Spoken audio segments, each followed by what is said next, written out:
Bab 420. Aku ingin bertemu denganmu sekarang. Tidak bisa. Colden Ye langsung menolaknya. Aku ingin bertemu denganmu sekarang.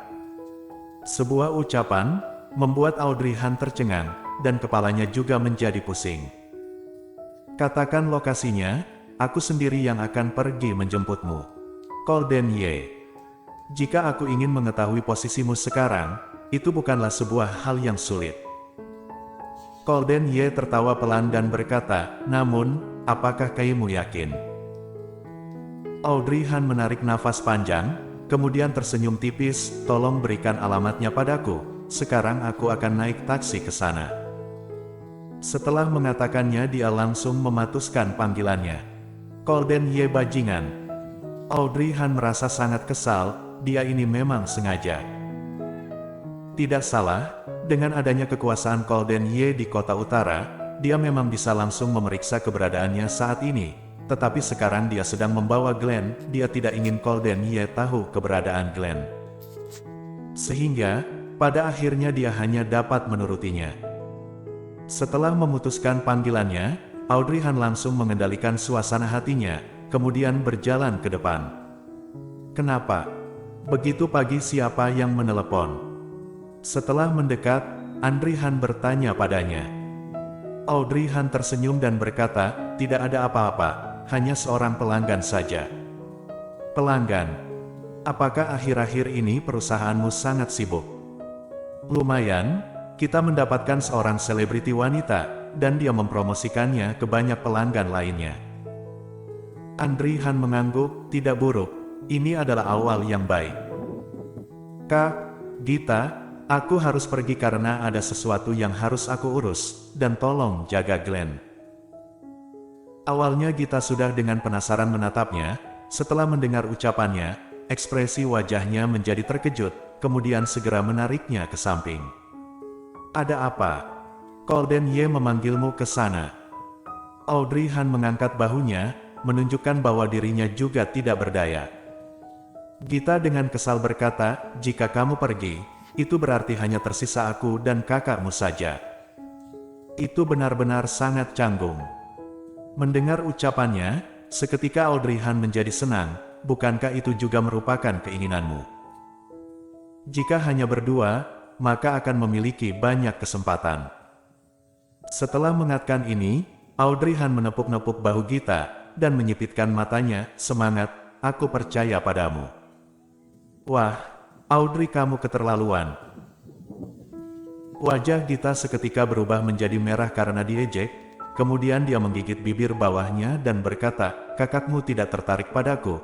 Terlebih lagi, sebelumnya aku melakukan hal memalukan yang tidak dapat dilupakan di depannya.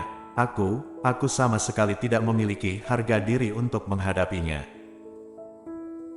Terserah kamu, bagaimanapun sekarang kakakku masih lajang, jika kamu memberanikan dirimu, mungkin kamu akan memiliki kesempatan, jika suatu hari nanti tiba-tiba dia berubah pikiran dan ingin menikah, maka di saat itu, kamu sudah tidak ada kesempatan lagi. Setelah dia mengatakannya, ponselnya kembali bergetar, Audrey Han melihatnya sejenak, dan itu adalah pesan dari Colden Ye. Baiklah, aku sudah mendapatkan alamatnya, sekarang aku akan pergi. Glenn dan kakakku aku percayakan padamu, dan aku pinjam dahulu ponselmu. Baiklah, pulanglah lebih awal, jika ada sesuatu ingat untuk menghubungi nomor kakakmu. Aku tahu. Audrey Han berjalan keluar dari sekolah, kemudian menghentikan sebuah taksi, lalu setelah masuk ke dalam dia baru melihat alamat di dalam ponselnya. Tetapi setelah melihat deretan alamat tersebut, seketika Audrey Han termenung. Great Lake Villa. Ini adalah yang pernah dia tempati 5 tahun lalu. Saat 3 kata ini munculi di depan mata Audrey Han, seluruh masalah yang terjadi 5 tahun lalu layaknya sebuah ombak yang setinggi gunung menerjang ke dalam otaknya, dan menabraknya, kemudian meledak. Nyonya, Nyonya. Supir memanggilnya. Audrey Han kembali sadar. Pergi kemana? Saat supir melihat sikapnya, supir tersebut merasa sedikit khawatir. Kemudian Audrey Han baru mengatakan sederetan alamat. Setelah itu dia terdiam, lalu setelah mematikan ponselnya, dia termenung memang keluar jendela. Great Lake Villa. Kenapa dia memanggilnya ke sana? Karena tempat itu adalah tempat yang pernah dia tempati, sehingga dia memutuskan untuk memanggilnya ke sana, dan sengaja ingin mempermalukannya. Awalnya karena kemarin dia membantu dirinya, pikirannya yang tergoyahkan saat itu, sekarang seketika menghilang dengan bersih. Tatapan Audrey Han menjadi sangat dingin layaknya salju, bahkan supir taksi juga merasakan suhu di sana menjadi menurun, dan dengan bingung berkata, "Aneh, tadi masih sangat panas, kenapa tiba-tiba langsung menjadi merasa dingin? Apakah karena pendinginnya diatur terlalu rendah?" "Nyonya, apakah kamu dingin? Apakah perlu menaikkan suhu pendinginnya?" Tidak ada yang menjawabnya. Supir taksi melirik ke belakang melalui cermin. Dia sedang termenung memandang keluar jendela, tidak tahu apa yang sedang dia pikirkan. Benar-benar orang yang aneh. Supir taksi berpikir dengan bingung. Setelah tiba di Great Lake Villa, Audrey Han membayar uang taksi, kemudian turun dari taksi. 5 tahun telah berlalu, orang yang menjaga gerbang Great Lake Villa sudah berubah semuanya, semua terlihat sangat asing.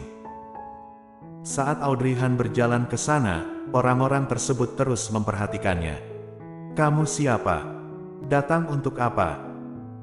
Ekspresi Audrey Han tidak berubah, dan dengan nada dingin berkata, "Desainer Audrey Han dari Purple Corp, hari ini telah memiliki janji untuk mendiskusikan sebuah hal dengan Tuan Ye." Yang dia katakan adalah kenyataan, tetapi beberapa orang tersebut masih curiga dan saling bertatapan. "Kami tidak mendapatkan informasi, apakah kamu tidak salah?"